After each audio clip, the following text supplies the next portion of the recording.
Yelandur news. ಲೋಕ ಅದಾಲತ್ನಲ್ಲಿ 230 ಪ್ರಕರಣಗಳು ಇತ್ಯರ್ಥ.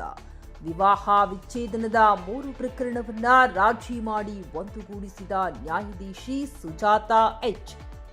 ಯಳಂದೂರು ತಾಲೂಕಿನ ಸಿವಿಲ್ ಮತ್ತು ಜೆಎಂಎಫ್ಸಿ ನ್ಯಾಯಾಲಯದಲ್ಲಿ ನಡೆದ ಲೋಕ ಅದಾಲತ್ನಲ್ಲಿ 230 ಪ್ರಕರಣಗಳು ಇತ್ಯರ್ಥಗೊಂಡಿವೆ ಎಂದು ಸಿವಿಲ್ ನ್ಯಾಯಾಧೀಶರು ಹಾಗೂ ಜೆಎಂಎಫ್ಸಿ ನ್ಯಾಯಾಲಯದ ನ್ಯಾಯಾಧೀಶಿ ಸುಜಾತಾ ಎಚ್ ರವರು ಹೇಳಿದರು.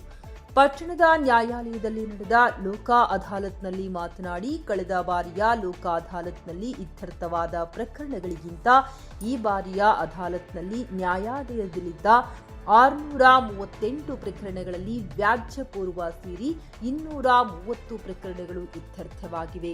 ಕ್ರಿಮಿನಲ್ ಪ್ರಕರಣಗಳು 11, ಎನ್ಐ ಚೆಕ್ ಬೌನ್ಸ್ 17, ಸಿವಿಲ್ 6 ಪ್ರಕರಣಗಳು ಇತ್ಯರ್ಥಗೊಂಡಿದ್ದು, ಕಳೆದ ಬಾರಿಗೆ ಹೋಲಿಸಿದರೆ ಹೆಚ್ಚುವರಿ ಪ್ರಕರಣಗಳು ಇತ್ಯರ್ಥವಾಗಿದೆ ಎಂದರು. ರಾಷ್ಟ್ರೀಯ ಹಾಗೂ ರಾಜ್ಯ ಕಾನೂನು ಸೇವಾ ಪ್ರಾಧಿಕಾರಿಗಳ ನಿರ್ದೇಶನದ ಮೇರೆಗೆ ಸರ್ವರಿಗೂ ನ್ಯಾಯ ಪರಿಕಲ್ಪನೆಯಡಿ ಪ್ರಕರಣಗಳನ್ನು ತ್ವರಿತವಾಗಿ ಇತ್ಯರ್ಥಪಡಿಸಲಾಗುತ್ತಿದೆ.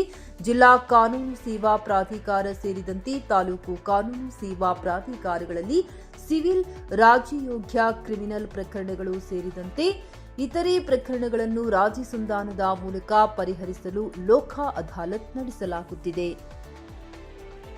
ವಿವಾಹ ವಿಚ್ಛೇದನ, ಪತಿ ಅಥವಾ ಪತ್ನಿಯಿಂದ ಜೀವನಾಂಶ ಕೋರಿಕೆ ಹಾಗೂ ವಿಚ್ಛೇದನ ಪ್ರಕರಣ ದಾಖಲಾಗುವ ಮುನ್ನ ದೂರುಗಳು ಸೇರಿದಂತೆ 3 ಪ್ರಕರಣಗಳನ್ನು ಇತ್ಯರ್ಥಪಡಿಸಿ ಪತಿ ಪತ್ನಿಯರನ್ನ ಒಂದುಗೂಡಿಸಿರುವುದು ಅದಾಲತ್ನ ವಿಶೇಷ ಎಂದು ಹೇಳಿದರು. ಕಕ್ಷಿದಾರರು, ನ್ಯಾಯಾಧೀಶರು, ವಕೀಲರು, ಸಂಧಾನಕಾರರ ಸಹಕಾರದಿಂದ 10 ರಿಂದ 15 ವರ್ಷಗಳಿಂದ ಬಾಕಿ ಇದ್ದ ಪ್ರಕರಣಗಳನ್ನು ರಾಜಿ ಮೂಲಕ ಇತ್ಯರ್ಥಪಡಿಸಲಾಗಿದೆ.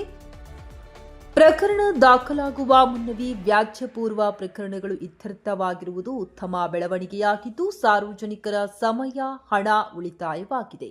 ನ್ಯಾಯಾಲಯದ ಮೇಲಿನ ಪ್ರಕರಣಗಳ ಹೊರೆಯೂ ತಗ್ಗಿದೆ ಎಂದು ತಿಳಿಸಿದರು. ವರದಿ ಅನಿಲ್ ಕುಮಾರ್ ಕೂಳಿಪುರ, ಟಿವಿ11 ಕನ್ನಡ, ಚಾಮರಾಜನಗರ.